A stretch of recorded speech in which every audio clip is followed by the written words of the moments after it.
Welcome to the Pilgrim Litigation Nation with Daniel Hutton. Hello and welcome to Pilgrimation Litigation Nation with Daniel Hutton. Daniel is a skilled attorney based in Stoughton, Massachusetts, specializing in personal injury, auto accident law, criminal law, animal bite law, and civil rights. Daniel is here to share his expertise and insights on these critical legal areas. My name is Kevin Rosenquist. I am your host today, and we're going to be talking about navigating auto wrecks in Massachusetts, key challenges and legal impacts. Daniel, welcome. Welcome to you also. Glad to Thanks be for here. being here. I'm excited to chat. Well, I'm excited to chat also. So ask me some questions and I'll try to answer them competently. Okay, well, that's what we're shooting for, competent answers. All right, and I'll try to ask competent questions too. Well, here, to start, what are some of the unique challenges that Massachusetts drivers face when it comes to auto wrecks? Well, I wouldn't know about unique because I haven't done that much work in other states where I would make comparison. But what I would say is to everybody, one of the most important things is to preserve evidence. And one of the things also is to worry about the standard Massachusetts car insurance policy, where at times the insurance companies will use defenses as to not pay what is required of them. And there are mistakes that people made where all of a sudden they find themselves without coverage. Massachusetts has a no-fault insurance system. Can you explain kind of what that means and how it affects car accident claims? Well, no fault is very simple. That means everybody that's involved in the accident is protected, as opposed to some areas where you might say somebody's at fault and then they might not have certain coverages available to them. In Massachusetts, you have optional coverages and you have mandatory coverages within the standard policy. And the mandatory coverages always protect you. It doesn't matter if you're at fault or not at fault of the accident, you are protected. Optional coverages at times, you lose those, but not because you're at fault, but because you did something wrong during the course of your relationship with the insurance company. Are there any things that you think that drivers should know about their rights and options after an accident when it comes to the no-fault insurance system? Yes. One of the first things as an attorney I would tell people is to talk to an attorney, because insurance companies, their primary duty is to their shareholder and not their insured. Yep. And so no matter what the commercials say, right? Right. And they will try not to pay things if they don't have to under the law. Right. And when you understand that, you understand you need to preserve your rights. And so insurance companies will at times send out investigators, even if you have a legitimate accident, to figure out if they can avoid paying some of the coverages. For example, when a contract is created, there's something called lawful consideration, where you give something and you get something. And in terms of an insurance contract, you pay a premium. So the insurance company gets money, but in turn, you get coverage. Now, one of the things that insurance companies do is they try to argue that when the contract was created, they didn't get enough premium because the purchaser was not honest. They would keep out or fail to mention family members that would use that vehicle on a regular basis, often because the premium would increase. And this primarily goes with younger people, high school students, college students that use the car, and they're not listed on the policy. And then they have an accident with it. They might not be at fault for the accident, but you have that optional coverage that includes the physical damage to the vehicle. That would be collision coverage. And so the insurance company will send out investigators to see if somebody in your house that's not listed on the policy uses that vehicle on a regular basis. And then they will argue that they don't have to pay for the property damage to the vehicle because you weren't honest when you created the contract. So you have to be very honest with the insurance companies. Another thing that people do where they make a mistake is they know that in Massachusetts, certain towns, if you register your car as that being your primary residence, will have a higher insurance coverage than the adjacent town. Certain towns, because there's a greater possibility of theft because you have a higher crime rate in that vicinity, because you have a greater accident chance probability in that area because you have a lot of crime rates not crime rates.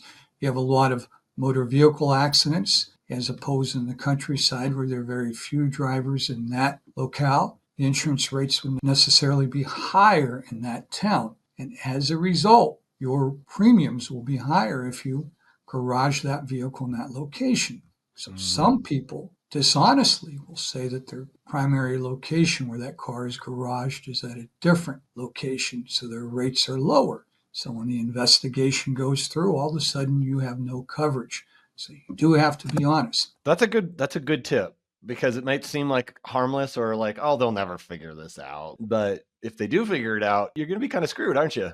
Oh, you definitely are. And you'd be surprised how they figure out. They send private investigators out to speak with your neighbors to see if they see your child drive that vehicle. They will send investigators to look at where you pay your taxes and so forth. Mm-hmm. And so, They're clever.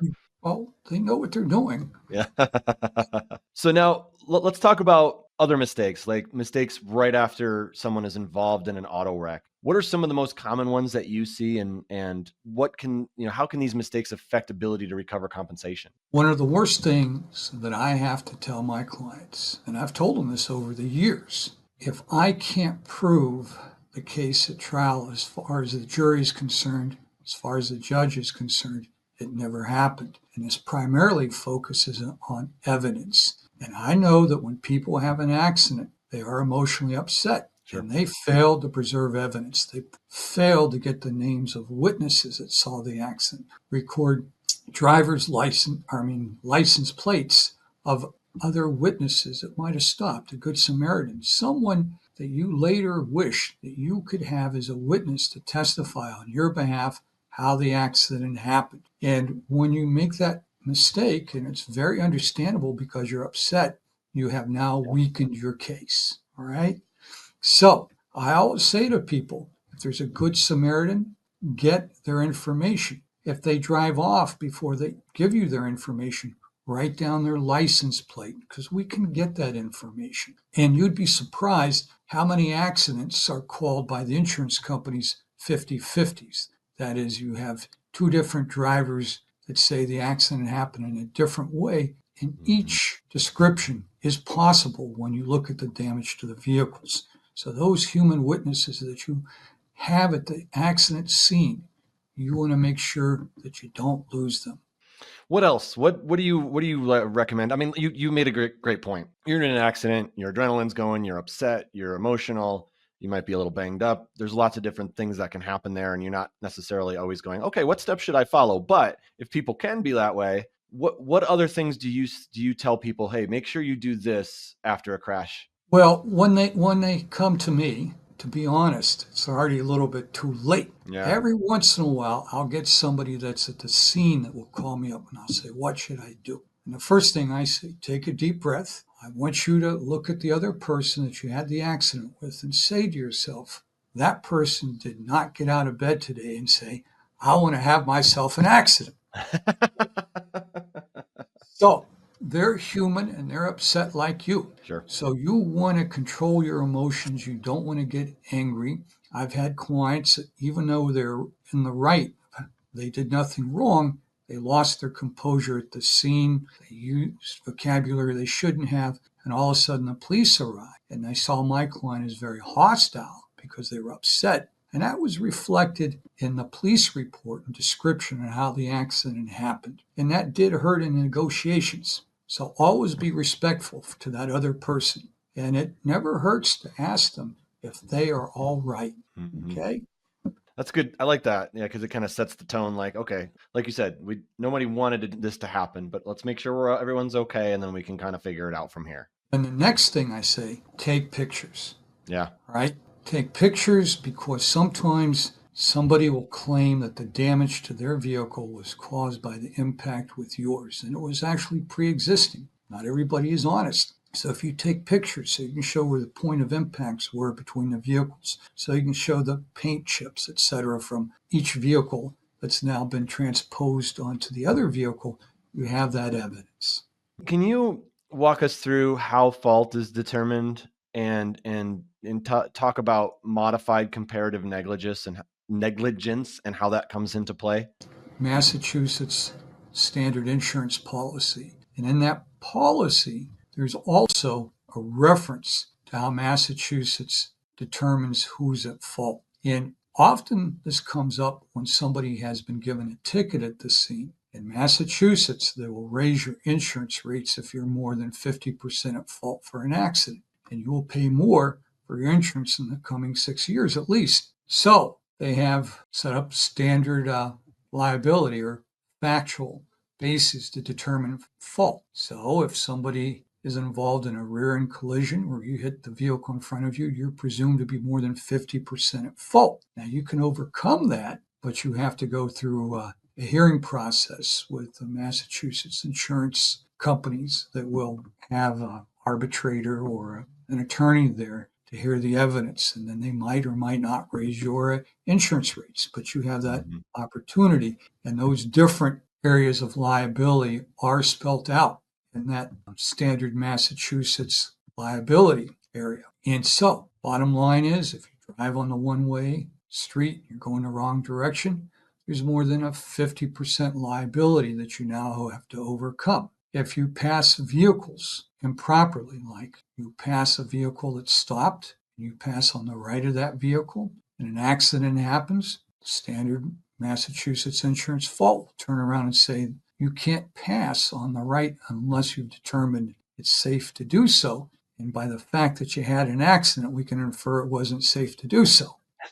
Okay, so you do have to know those standards, and they're written out for you. How are you seeing technology change the way these cases unfold, whether it's dash cams, connected vehicles? There's a lot more tech than there was, a decade ago. How do you see that impacting cases? Well, it makes the settlements a lot easier.